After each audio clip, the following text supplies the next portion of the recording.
नमस्कार. योगभास्कर ॲस्ट्रो या ज्योतिषविषयक चॅनलमध्ये सध्या आपली चर्चा गुरुचे राशी परिवर्तन आणि त्याचा प्रत्येक राशीवर पडणारा प्रभाव या विषयावर चालू आहे. आणि आजच्या भागामध्ये आपण तुला, वृश्चिक आणि धनु या राशींच्या जातकांसाठी गुरुचे हे गोचर भ्रमण कसे असणार आहे याविषयीची ज्योतिषीय माहितीही जाणून घेणार आहोत. यापूर्वीच्या भागामध्ये आपण मेष ते कन्या राशीच्या जातकांची चर्चा ही पाहिलेली आहे. दिनांक 2 जून 2026 रोजी ज्योतिषशास्त्रामध्ये सर्वाधिक शुभता प्राप्त असलेला हा गुरुग्रह आपले राशी परिवर्तन करणार आहे आणि सध्याची आपली मिथुन राशी सोडून आपल्या उच्च राशीत म्हणजेच कर्क राशीमध्ये प्रवेश करणार आहे. गुरुला ज्योतिषशास्त्रामध्ये सर्वाधिक शुभ ग्रह अशी मान्यता आहे आणि त्याचबरोबर मानवी जीवनामध्ये सर्व धार्मिक कृत्यांचा कारक हा गुरुग्रह असतो. त्यामुळे मानवी जीवनाचा विचार केला तर गुरु हा अत्यंत महत्त्वपूर्ण ग्रह बनलेला असतो. कारण आपल्या आयुष्यामध्ये विद्या, विवाह, संतती सौख्य, शिक्षण, उच्च पदे या सर्वांचे कारकत्व हे गुरुग्रहाकडे आहे. त्याचबरोबर दाम्पत्य सौख्य, विवाह जुळून येणे आणि मुख्यतः स्त्रियांच्या पत्रिकेमध्ये गुरु हा पतिकारक ग्रह मानलेला आहे आणि म्हणूनही गुरु हा मानवी जीवनामध्ये सर्वाधिक महत्त्वाचा असा ग्रह आहे. असा हा गुरु आपल्या उच्च राशीमध्ये प्रवेश करणार आहे. साहजिकच गुरुची या कालामध्ये शक्ती ही जबरदस्त असणार आहे. गुरु हा सकारात्मक ग्रह आहे आणि सर्वाधिक शुभ ग्रह आहे. गुरु हा आपल्या उच्च राशीत आहे, त्यामुळे प्रत्येक राशीसाठी कोणते ना कोणते शुभफळ तो नक्कीच घेऊन येणार आहे. परंतु ते कोणते आणि कसे हे मात्र जाणून घेणे आणि तशी उपाययोजना करणे हे आपल्या हातात आहे. कारण मानवी जीवन हे कर्मप्रधान आहे. गुरु हा शुभस्थितीत असल्यानंतर त्याचा लाभ आपल्याला कसा घेता येईल याचा विचार आपण करणे हे आवश्यक असणार आहे आणि त्यासाठी हे गुरुचे प्रेडिक्शन आपल्यासाठी नक्कीच महत्त्वाचे असणार आहे. गुरु 2 जून 2026 रोजी कर्क राशीमध्ये प्रवेश केल्यानंतर या कालखंडात तो पुनर्वसू, पुष्य आणि आश्लेषा या 3 नक्षत्रातून आपले गोचरीचे भ्रमण करणार आहे आणि येथे त्याचा कालखंड 31 ऑक्टोबर 2026 पर्यंत असणार आहे आणि त्यानंतर हा गुरु सिंह राशीमध्ये प्रवेश करेल. 2 जून ते 31 ऑक्टोबर या दरम्यान 17 जुलै ते 9 ऑगस्ट या कालखंडात गुरु हा अस्तंगत असणार आहे. या कालखंडात विवाहादी कृत्ये ही वर्ज्य असणार आहेत. गुरुची दृष्टी ही सुद्धा अमृतमयी दृष्टी असते. गुरु ज्या भावावर दृष्टी टाकतो त्या भावाची तो भरभराट करत असतो.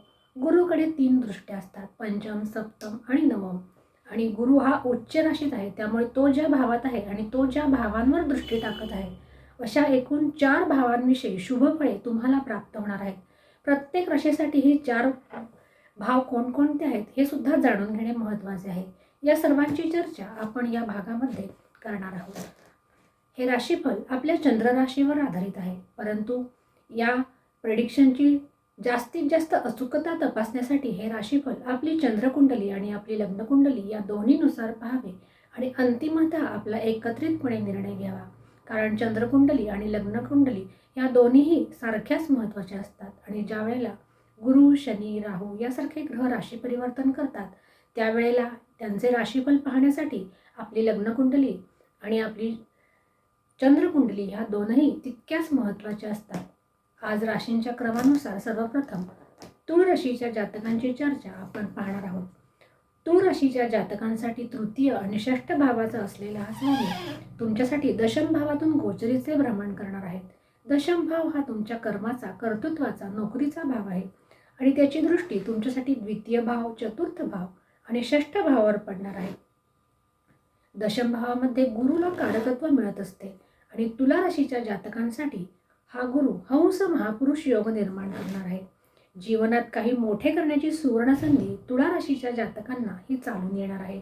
मानसन्मानात वृद्धी होण्याचे संकेत हा गुरु तुमच्यासाठी घेऊन येणार आहे. विशेषतः सरकारी क्षेत्रात काम करत असाल किंवा तुमच्या जे कार्यक्षेत्र आहे त्यामध्ये हा गुरु तुम्हाला नक्कीच मानसन्मान आणि प्रतिष्ठा मिळवून देणार आहे. सार्वजनिक कार्यात सुद्धा तुमची रुची ही वाढणार आहे आणि तुम्ही त्यात भाग सुद्धा घेणार आहात. नोकरीमध्ये, कार्यक्षेत्रामध्ये पदोन्नतीचे मार्ग हा गुरु तुमच्यासाठी प्रशस्त करणार आहे.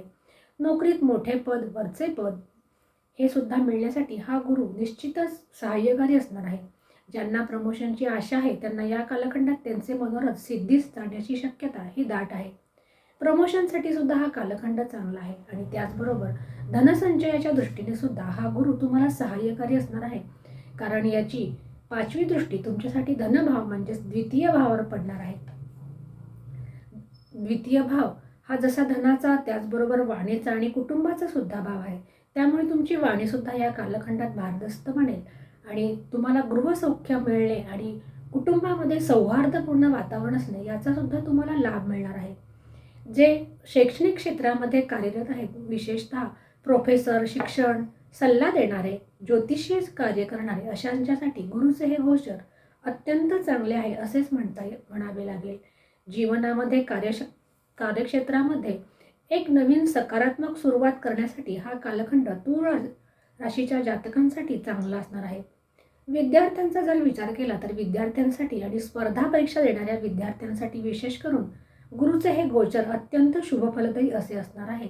कारण याची दृष्टी तुमच्यासाठी 6ठ भावावर सुद्धा पडणार आहे आणि 6ठ भाव हा स्पर्धाचा भाव आहे आणि म्हणून स्पर्धा परीक्षा देणाऱ्यांसाठी यश खेचून आणण्यासाठी हा कालखंड निश्चितच तुमच्यासाठी चांगला असणार आहे. नोकरीत सुद्धा एक जबरदस्त परिवर्तन तुम्हाला पाहायला मिळेल. तुमच्या कामाची वाहवा होताना दिसत आहे. जबाबदारी सुद्धा वाढतील, परंतु त्या तुम्ही पूर्ण सुद्धा करू शकणार आहात. स्वास्थ्याचा जर विचार केला तर ज्यांना गुडघ्याचे दुखणे आहेत किंवा मणक्याविषयी दुखणे आहेत त्यांनी आपल्या स्वास्थ्याची काळजी घ्यावी आणि एकंदरीतच सावधतेने राहणे गरजेचे आहे.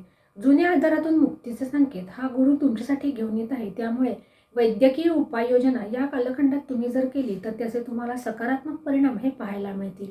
उपाय म्हणून तुम्ही तुमच्या इष्टदेवतेची आराधना करणे, त्याचबरोबर गुरुवारी गूळ, हरभरा डाळ यांचे दान करणे हे तुमच्यासाठी हितावह असणार आहे. आजची पुढची राशी ही वृश्चिक राशी आहे. वृश्चिक राशीच्या जातकांसाठी द्वितीय आणि पंचम भावाचा असलेला हा स्वामी तुमच्यासाठी नवमातून गोचर करणार आहे. नवम भाव हा तुमच्या भाग्याचा, धर्माचा भाव असतो. उच्चेचा गुरु वृश्चिक राशीच्या जातकांसाठी भाग्यभावातून गोचरीचे भ्रमण करणार आहे. अर्थातच वृश्चिक राशीच्या जातकांसाठी हा एक अत्यंत श्रेष्ठ आणि जबरदस्त असा योग आहे. दुग्ध शर्करा योग असा निर्माण हा गुरु तुमच्यासाठी करणार आहे.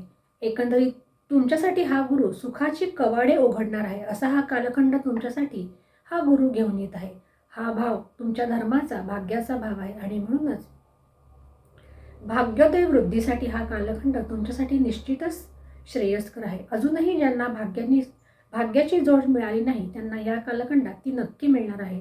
गुरुचे भाग्यभावातून आणि तेही उच्चेतून भ्रमण ही स्थिती 12 वर्षातून एकदा येणार आहे. वृश्चिक राशीच्या जातकांसाठी हा एक सुवर्णमयी असा काळ असणार आहे. गुरुला नवम भावात सुद्धा कारकत्व मिळत असते आणि म्हणूनच वृश्चिक राशीच्या जातकांसाठी हा कालखंड अतिशय सुंदर असाच आहे. स्वास्थ्याचा जर विचार केला तर त्यांच्यासाठी स्वास्थ्य हे सुद्धा तुमच्यासाठी चांगले असणार आहे. ज्याच्यासाठी तुम्ही आयुष्यभर कष्ट सोसले ते तुम्हाला या कालखंडात गवसणार आहे. आध्यात्मिक उन्नती करण्याची जर तुमची इच्छा असेल तर त्यासाठी सुद्धा गुरुचे हे गोचर तुमच्यासाठी अत्यंत फलदायी असे आहे. तीर्थयात्रा करायचा जर विचार करत असाल तर या कालखंडात हा कालखंड तीर्थयात्रेसाठी तुमच्यासाठी अत्यंत चांगला असाच आहे. त्याचबरोबर तुम्हाला जर गुरुदीक्षा घ्यायची आहे, तुम्ही जर गुरूंच्या शोधात असाल तर ते सुद्धा मनोरथ या कालखंडात तुमचे पूर्ण होताना दिसत आहेत. त्याचबरोबर लोकांवर सुद्धा तुमचा प्रभाव पडणार आहे. तुमचा सल्ला हे लोक ऐकतील. वरिष्ठांचा सहयोग सुद्धा तुम्हाला या बरोबरीने लाभणार आहे. व्यापाराचा जर विचार केला तर व्यापारी लोकांसाठी हा कालखंड चांगला आहे आणि जे परंपरागत व्यापार करतात त्यांच्यासाठी हा कालखंड आणि गुरुचे गोचर अत्यंत चांगले आहे. प्रेमीजनांसाठी सुद्धा गुरुचा हा उच्चेतून कालखंड अतिशय चांगला आहे. या गुरुची 9वी दृष्टी तुमच्यासाठी पंचम भावावर पडणार आहे आणि म्हणून प्रेमीजनांसाठी हा एक अत्यंत सुंदर असा कालखंड आहे. कारण पंचम भाव हा प्रेमाचा, भावनांचा भाव आहे. त्याचबरोबर ज्यांना आपल्या प्रेमाचे रूपांतर विवाहात करण्याची इच्छा आहे त्यांच्यासाठी सुद्धा ही एक सुवर्ण संधी असणार आहे.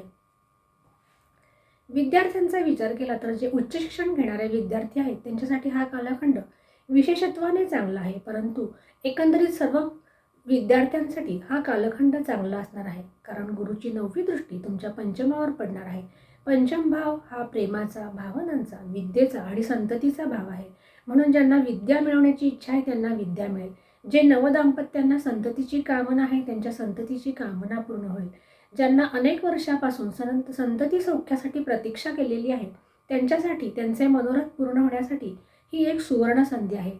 IVFद्वारे जर तुम्ही संततीसाठी प्रयत्न करत असाल तर त्यासाठी सुद्धा हा कालखंड चांगला आहे. स्वास्थ्य हे तुमचे चांगले असलेले दिसून येत आहे. तुमची दिनचर्या तुम्ही संतुलित ठेवणे हे महत्त्वाचे आहे. उपाय म्हणून ज्येष्ठांचे आशीर्वाद तुमच्यासाठी उपयोगी पडणार आहे. विद्यादान करा आणि विद्यार्थ्यांना मदत करा. त्यामुळे गुरुचे गोचर तुमच्यासाठी विशेषत्वाने भाग्योदयी ठरणार आहे. नवदाम्पत्यांना संतती सौख्याचा लाभ हा गुरु मिळवून देणार आहे. तुमचे व्यक्तिमत्व या कालखंडात सात्विक भारदस्त असे बनणार आहे. धार्मिक कृत्य या कालखंडात जरूर करा. त्यायोगे सुद्धा गुरुचे शुभ फले तुम्हाला मिळण्यास ही मदत मिळणार आहे. आणि आजची शेवटची राशी ही धनुराशी आहे. धनुराशीच्या जातकांसाठी गुरु हा लग्नेश आणि चतुर्थेश आहे, म्हणजे तो 2 केंद्रांचा स्वामी आहे. आणि असा हा गुरु तुमच्यासाठी अष्टमातून गोचर करणार आहे आणि त्याची दृष्टी तुमच्यासाठी व्ययभाव, द्वितीय भाव आणि चतुर्थ भावावर पडणार आहे. आधीच सांगितल्याप्रमाणे हा गुरु प्रत्येक राशीसाठी काही ना काही शुभ फळे घेऊन येणार आहे. तसेच धनुराशीसाठी सुद्धा हा शुभ फले घेऊन येणार आहे, परंतु ते कोणते हे मात्र गुप्त असणार आहे. कारण अष्टम भाव हा गुप्ततेचा भाव आहे. अचानक लाभाचे योग या कालखंडात धनुराशीसाठी येऊ शकतात. तर अष्टम भाव हा गुप्ततेचा भाव आहे आणि म्हणून धनुराशीच्या जातकांना एकांतवास या कालखंडात तुम्हाला सहाय्यकारी ठरणार आहे. तुमचा एकांतवास तुमच्या एकंदरीत आध्यात्मिक उन्नतीसाठी पोषक ठरणारा असा दिसून येत आहे. त्यामुळे तुम्हाला आत्मचिंतन करायला वेळ मिळणार आहे आणि हे आत्मचिंतन तुम्हाला भविष्यामध्ये उपयोगी पडणार आहे. जे गुप्त साधना करण्याची इच्छा करतात त्यांच्यासाठी हा कालखंड चांगला आहे आणि गुप्त आणि गहन अध्ययन करणे, गुप्त साधना करणे यामध्ये तुमची रुचीसुद्धा वाढणार आहे. भविष्याविषयी काही गूढ संकेत या कालखंडात तुम्हाला मिळू शकतात. भौतिकदृष्ट्या विचार केला तर नोकरीमध्ये अचानक पदोन्नतीचे मार्ग हा तुमच्यासाठी हा गुरु मोकळे करणार आहे. म्हणजे तुम्हाला आधी त्याची कल्पना नसेल किंवा तुम्ही त्याचा विचार केला नसेल अशा प्रकारचा लाभ तुम्हाला होताना दिसत आहेत. व्यापारासाठी सुद्धा हा कालखंड चांगला आहे आणि जे विम्यासारख्या क्षेत्रात काम करतात त्यांच्यासाठी हा कालखंड चांगला आहे. दूरस्थ व्यापार करणाऱ्यांसाठी म्हणजेच परदेश संबंधी जर तुम्ही व्यापार करत असाल तर त्यांच्यासाठी सुद्धा हा गुरु तुमच्यासाठी चांगला असणार आहे. प्रॉपर्टीज विषयक कामे करणाऱ्यांसाठी सुद्धा गुरुचे हे गोचर अनुकूल असणार आहे. विशेष म्हणजे जुनी येणी या कालखंडात वसूल होऊ शकतात, परंतु महत्त्वाची गोष्ट म्हणजे दुसऱ्यावर चटकन विश्वास हा तुम्ही ठेवू नये. प्रत्येक गोष्टीची खातरजमा करूनच कार्यक्षेत्रामध्ये पुढचे पाऊल टाकावे. प्रेमीजनांसाठी हा कालखंड अनुकूल असाच असणार आहे. जर पूर्वी नात्यामध्ये दुरावा निर्माण झाला असेल तर त्या नातेसंबंध पुन्हा जुळून येण्यासाठी आणि नवीन नातेसंबंध प्रस्थापित होण्यासाठी सुद्धा हा कालखंड चांगला असणार आहे. दाम्पत्य जीवन हे सुद्धा सुखद असलेले दिसून येत आहे आणि घरामध्ये सुद्धा सुखद सौहार्दपूर्ण वातावरण हे या कालखंडात दिसून येत आहे. या कालखंडात तुम्हाला तुमच्या सासूरवाडीकडून सुद्धा लाभ होताना दिसत आहे. विद्यार्थ्यांचा जर विचार केला तर जे गहन अध्ययन करतात त्यांच्यासाठी हा कालखंड चांगला आहे. सखोल अध्ययन करणे, गहन विषयात रुची घेणे यासारख्या क्षेत्रात जर तुम्ही काम करत असाल तर तुमच्यासाठी हा कालखंड सुवर्णमय असा कालखंड आहे. स्पर्धा परीक्षा देणाऱ्यांसाठी हा कालखंड विशेषत्वाने चांगला आहे. परदेश गमनाची ज्यांना इच्छा आहे त्यांच्यासाठी सुद्धा हा कालखंड चांगला आहे. स्वास्थ्याचा जर विचार केला तर धनुराशीच्या जातकांना ज्यांना मूत्रजन्य विकार आहेत त्यांनी आपल्या स्वास्थ्याची विशेष काळजी घ्यावी. आत्मचिंतन करणे, एकाग्र मन करणे, ध्यानधारणा करणे यासारखे उपाय तुमच्यासाठी हितावह असणार आहे. या कालखंडात तुम्ही तुमचे मानसिक आरोग्य हे सांभाळले पाहिजे. आपले जीवन जास्तीत जास्त एकांतात शांततेत घालवण्याचा प्रयत्न करणे हे तुमच्यासाठी हितावह असणार आहे. भौतिक सुखाचा जर विचार केला तर पैतृक प्रॉपर्टी मिळण्याचे योग या कालखंडात तुम्हाला दिसून येत आहेत. वाहन, वास्तू इत्यादींचे सौख्य यात सुद्धा तुम्हाला हा गुरु मदत करणार आहे. नवीन वाहन, वास्तू जर खरेदी करणार असाल तर त्यांच्यासाठी हा कालखंड चांगला आहे. मातृसौख्याचा लाभ हा सुद्धा तुम्हाला मिळताना दिसत आहे. जर आईच्या स्वास्थ्यात काही त्रास असेल तर त्यात सुद्धा सुधारणा होण्याचे संकेत हा गुरु तुमच्यासाठी घेऊन येत आहेत. उपाय म्हणून धनुराशीच्या जातकांनी श्री दत्तात्रेयाची आराधना करणे किंवा आपल्या गुरूंची आराधना करणे आणि विशेषत्वाने केशराचा टिळा गुरुवारी आपल्या कपाळाला लावणे त्यांच्यासाठी हिताचे असणार आहे. हा कालखंड तुमच्यासाठी आत्मचिंतन करायला लावणारा, मनन करायला लावणारा आणि शांततेने व्यतीत करण्याचा असा हा कालखंड आहे. त्याचा जर तुम्ही लाभ घेतलात तर पुढील आयुष्यामध्ये म्हणजे भविष्यासाठी तुम्हाला ते नक्कीच पोषक ठरणार आहे. अशा रीतीने आज आपण गुरुचे गोचर आणि त्याचा आज तुला, वृश्चिक आणि धनु या राशींवर काय परिणाम होणार आहे याविषयीची ज्योतिषीय माहिती जाणून घेतलेली आहे. पुढच्या आणि शेवटच्या भागामध्ये आपण राहिलेल्या राशींची चर्चा ही पाहणार आहोत. म्हणजे मकर, कुंभ आणि मीन या राशींची चर्चा आपण पुढच्या भागामध्ये करणार आहोत. अशाच प्रकारच्या नवनवीन ज्योतिषीय आणि धार्मिक विषयांच्या खात्रीशीर माहितीसाठी चॅनलला लाईक आणि सबस्क्राईब नक्की करा. आज आपण येथेच थांबूया. पुन्हा भेटूया याच्या पुढच्या भागामध्ये. तोपर्यंत नमस्कार.